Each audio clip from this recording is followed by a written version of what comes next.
আসসালামু আলাইকুম। আমরা আজকে দেখব ৫০তম বিসিএস এর আবেদন পদ্ধতি।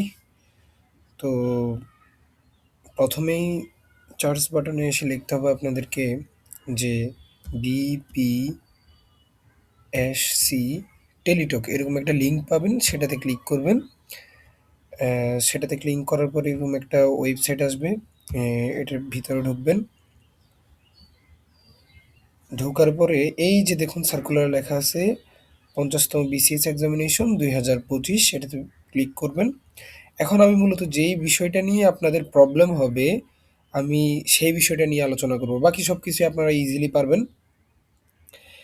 এখানে এসএসসি বোর্ড দিবেন, আপনাদের যার যে বোর্ড, আমার কুমিল্লা বোর্ড, আমি কুমিল্লা দিলাম। রোল দিবেন, রেজিস্ট্রেশন দিবেন এবং কোন বছর আপনি এসএসসি পরীক্ষা দিয়েছেন সেটা দিবেন।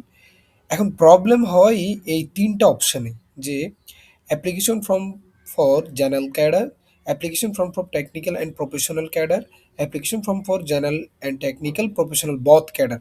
হ্যাঁ, দেখুন আপনি যদি ১ নাম্বারটাই ভিতরে ঢোকেন তাহলে আপনি এখানে শিক্ষা ক্যাডার পাবেন না। আপনি জেনারেল ক্যাডারগুলো পাবেন কিন্তু শিক্ষা ক্যাডার পাবেন না।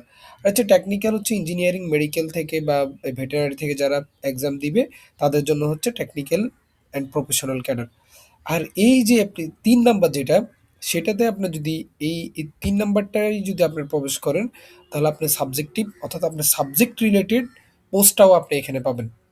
কিন্তু আপনি যদি ১ম টার ভিতরে ঢুকেন তাহলে আপনি সাবজেক্ট রিলেটেড পোস্ট আপনি পাবেন না।